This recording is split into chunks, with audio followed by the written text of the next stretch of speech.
Chaque année en France, plus de 200 000 interruptions volontaires de grossesse sont pratiquées. Ce podcast va vous raconter l'histoire de Julie. Julie a 34 ans, mariée, mère de 2 enfants. Elle habite un petit pavillon avec jardin en banlieue parisienne. Née en Allemagne où elle a passé toute son enfance et son adolescence, elle a choisi, après ses études, d'aller vivre à Paris. Et Julie fait partie de ces femmes qui ont eu recours à l'IVG. C'était en 2018 et c'est cette histoire qu'elle va raconter.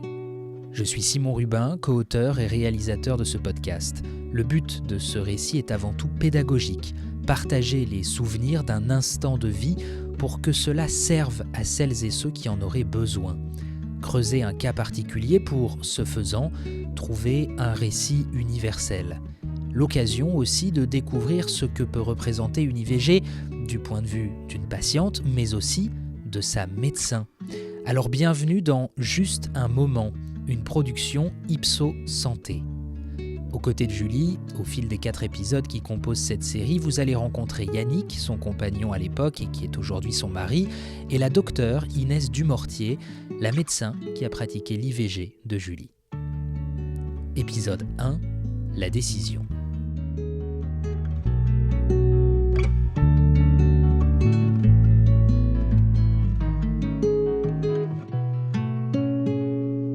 Début de 2017, j'ai rencontré Yannick.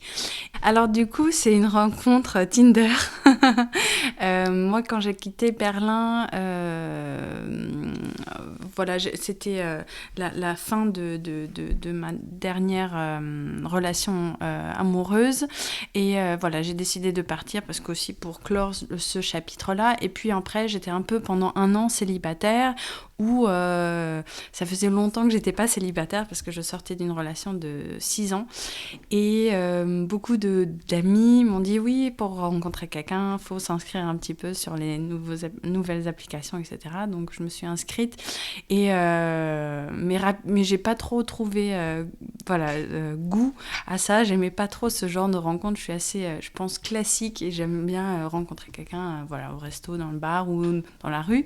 Donc je me suis pas mise à fond dedans, mais à un moment donné, ça a matché avec Yannick et puis l'échange était très fluide, très naturel et c'est ce qui m'a plu. Et puis rapidement, on s'est dit qu'on va se rencontrer. On s'est rencontrés dans un petit bar à vin très sympa, proche de la place République.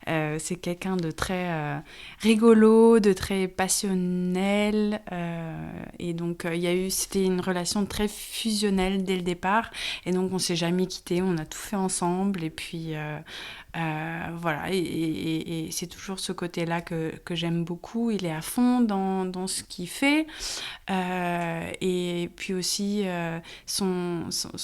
a un très grand cœur et une sensibilité qu'on partage tous les deux et puis après on s'est plus jamais quittés. Donc on s'est rencontrés, c'était mars, le 23 mars d'ailleurs, et puis on a passé tous ces mois ensemble et on s'est dit pourquoi pas aménager. Et puis vers septembre, on a commencé à regarder, on a trouvé un appart dans le 9e. Là, on s'est dit, c'est l'appartement qu'il nous faut. Et puis on a aménagé, je crois que c'était janvier ou février. Voilà, donc assez rapidement.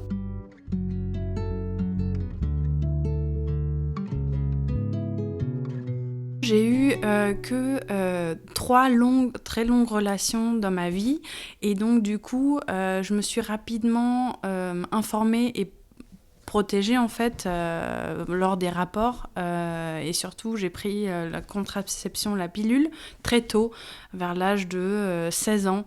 Je faisais attention à mon corps, je respecte beaucoup mon corps, donc je prends pas beaucoup de médicaments, donc la pilule, j'essayais vraiment de la prendre aussi régulièrement, je l'oubliais pas, donc j'étais assez précautionneuse, on va dire ça comme ça. Et puis c'est sûr que dans mon entourage, j'avais aussi des copines qui faisaient moins attention et qui, si je me souviens bien, il y en avait 1 ou 2 qui avaient dû voilà, faire un avortement parce que c'était un accident. Et puis, voilà, je suivais l'histoire, mais en fait, de loin, c'est comme si, quand on ne le vit pas soi-même, on n'est pas dans cette décision, etc. Et on demande comment ça se passe. Et puis, ça s'est bien passé parce qu'il me semble que c'était que des IVG médicamenteux, donc très très tôt dans le début de grossesse, donc il n'y avait pas forcément des conséquences ou quelque chose qui m'avait marqué.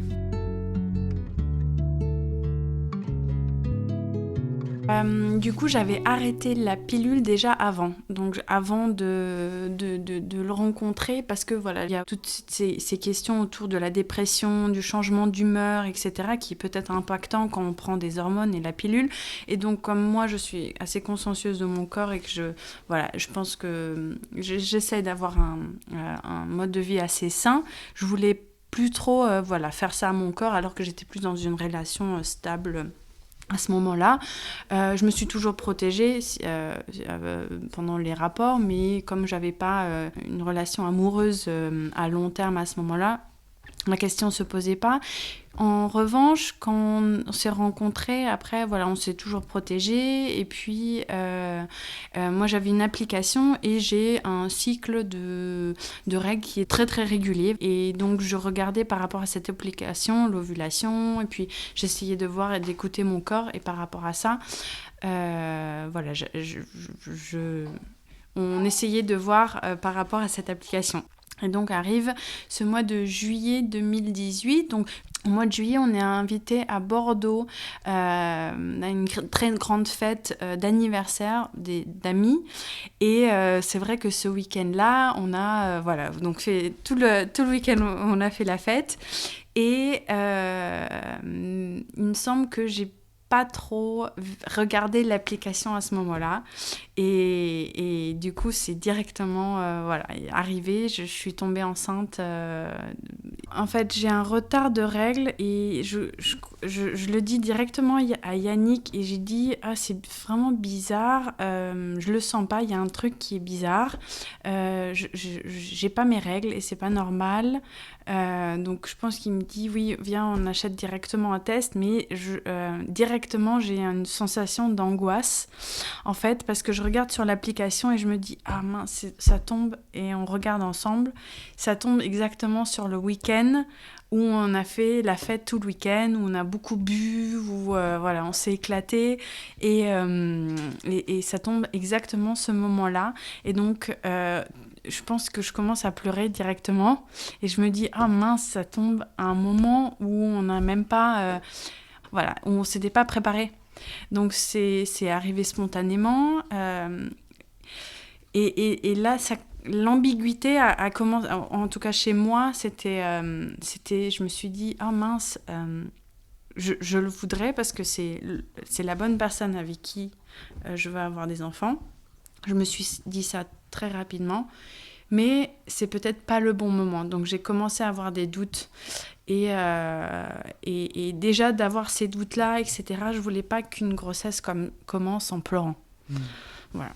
Donc c'est ce que je me souviens. Donc après avoir fait le test, donc c'était dans notre appartement. On a le jour même, je crois, où il y a plein de questions qui arrivent dans ma tête et plein de pensées aussi. Et c'est un moment hyper intense aussi. On le vit, même pour lui et pour moi, on le vit très fort. Ouais, c'est ce que je me souviens. Ouais. Et si on se pose la question, si on continue cette grossesse, je pense que c'est arrivé directement dans la journée. En fait, on s'est dit, mince, donc c'est tombé, je suis tombée enceinte le week-end où on a vraiment fait la fête, où tous les deux on a fumé, on a bu, etc. Donc c'est pas les bonnes... on veut pas commencer comme ça. Et moi, d'un côté, je me suis dit, est-ce que c'est vraiment... Et là, je me suis posé les questions, est-ce que ça serait vraiment impactant d'avoir bu, d'avoir fait la fête, d'avoir peut-être pas dormi, d'avoir fumé, puis on continue à fumer aussi, hein, on s'était pas arrêté, du coup. Est-ce que ça a vraiment un impact dès le début? Et puis, je commençais à m'informer un petit peu, à lire, etc. Et puis là, on s'est dit, bon, il faut prendre rendez-vous chez le médecin parce que on peut pas continuer la grossesse comme ça. En fait, on a rapidement... Oui, je pense que Yannick, il a essayé d'être très rationnel à ce moment-là, moins émotionnel, mais moi j'étais très motive et je me suis dit, j'avais des doutes, en fait. Je crois que j'avais des doutes et c'était dur pour moi, en fait, de prendre une décision. Pour ma part, ça a été... alors le souvenir c'est de l'émotion. Je me souviens pas vraiment actuellement du moment où je me remémore pas vraiment tout cela. Ce que je sais juste, c'est que dès lors qu'on avait appris que Julie était enceinte, factuellement pour moi c'était relativement simple. C'est-à-dire le rôle du père, qui n'a pas, ou potentiel père en tout cas, qui n'a pas en soi la vie qui démarre. Donc la décision ne me revient pas quoi qu'il advienne.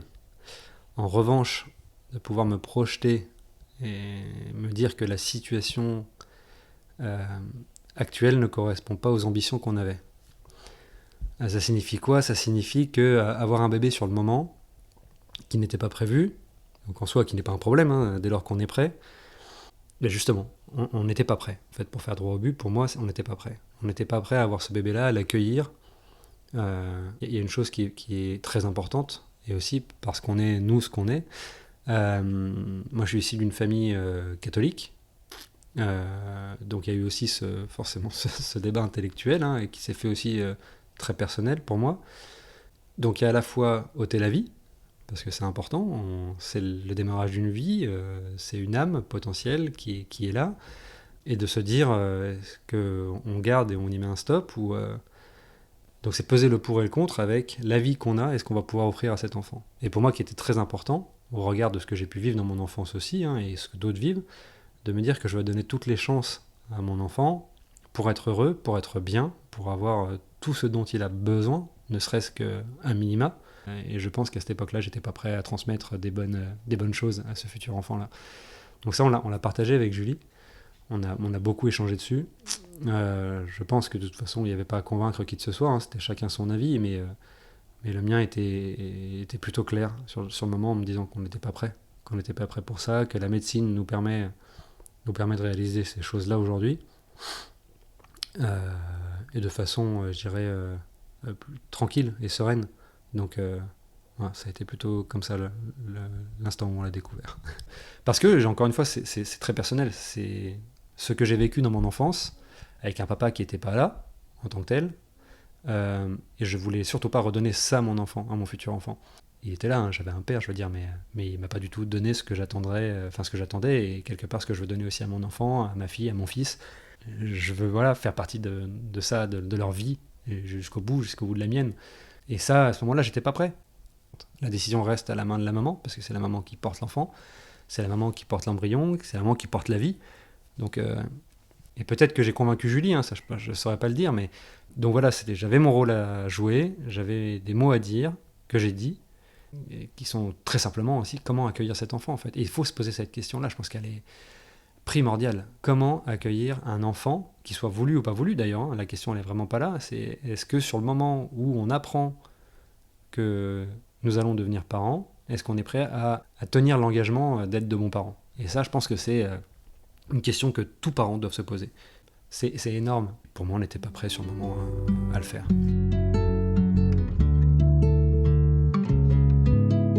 Je me dis, on est bien ensemble, on a un appart, pourquoi pas, on peut avoir un enfant maintenant. Même si on s'était dit que on a envie d'avoir un enfant ensemble, mais il faut qu'on arrête ce mode de vie de sortir, de fumer, de se remettre au sport, de manger un peu plus sain, d'être un peu plus conscient, de se préparer à l'arrivée de l'enfant. Et d'un autre côté, je me dis oui, mais peut-être c'est arrivé à ce moment-là parce que voilà, la vie a décidé que c'était un bon moment. Mais, pardon. Oui, du coup, mais il fallait prendre une décision. C'est vrai que c'est quand même... En plus, maintenant que je viens d'avoir un deuxième enfant, juste de sortir d'une deuxième grossesse, c'est vrai que ça remonte. Et c'est des émotions où... En fait, c'était très intense parce que on se dit, on vient de créer la vie, mais il faut prendre une décision qui est assez égoïste, en fait. Parce qu'on se dit, d'un côté... on veut être des parents très conscients, on veut donner les bonnes, on veut partir avec des bonnes bases et on veut que l'enfant soit en bonne santé. Et Yannick, il est très comme moi, hein, on veut pas qu'il arrive quelque chose, on fait les choses vraiment réfléchies. Et d'un côté, on se dit, ah, c'est arrivé par accident en fait, parce qu'on ne l'a pas voulu à ce moment-là. Et donc moi je me pose des questions comme parfois il y a des choses qui peuvent arriver spontanées, on ne doit pas tout... Et moi je suis comme ça, hein, j'aime bien tout gérer, programmer, voilà, savoir en avance, est-ce que j'ai fait les choses bien, donc très réfléchi. Et est-ce que c'est le bon moment, parce que ça faisait qu'1 an et demi qu'on était ensemble, donc aussi... est-ce que... voilà, donc il y avait toutes ces questions-là dans ma tête. Mais rapidement, on a pris la décision qu'il fallait l'arrêter parce que c'était déjà pas le bon moment, on venait d'aménager, on voulait un enfant, mais pas sur cette base-là. Sur ces choses-là qui sont très, très personnelles, j'arrive pas trop à m'ouvrir. En fait, je me referme et j'ai besoin de moi, du temps pour moi, de réfléchir, J'arrive pas trop à parler ouvertement de ces choses-là.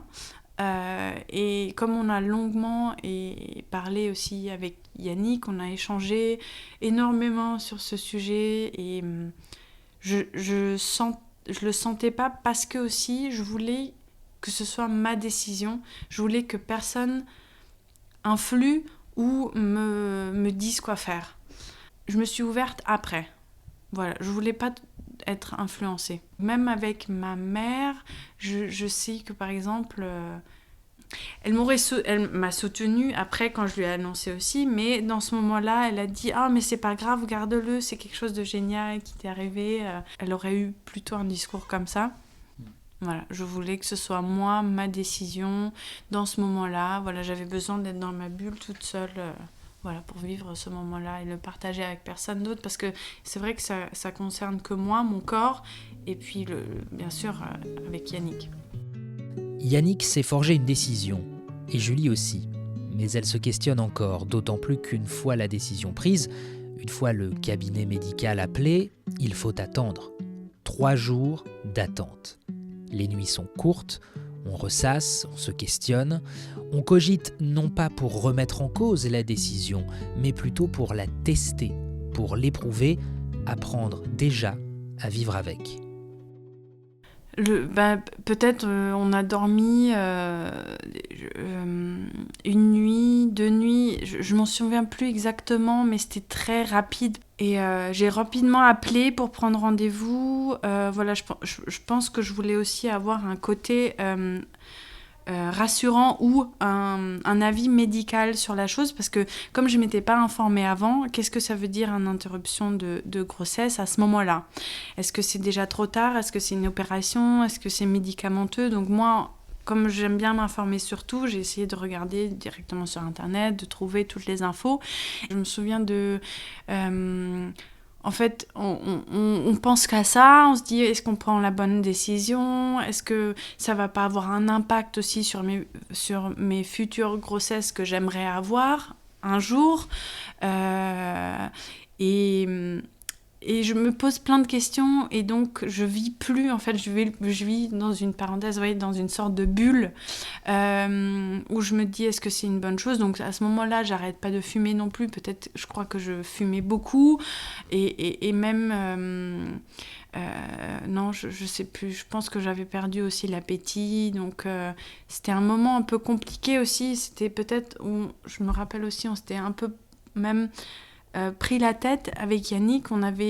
Parce que je lui posais la question si c'était vraiment la bonne chose à faire. Ou, voilà, j'avais quand même des doutes. Et je voulais pas que ça ait un impact dans ma vie future, en fait. Aussi pour après concevoir un autre enfant, ou est-ce que le médicament, je vais bien le supporter, est-ce que ça va être douloureux. Donc bien sûr, je me pose plein de questions et j'ai aussi un petit peu peur parce que je sais pas exactement comment ça va se passer, comment ça va se dérouler, donc je prends une décision sans savoir en fait comment je vais le vivre.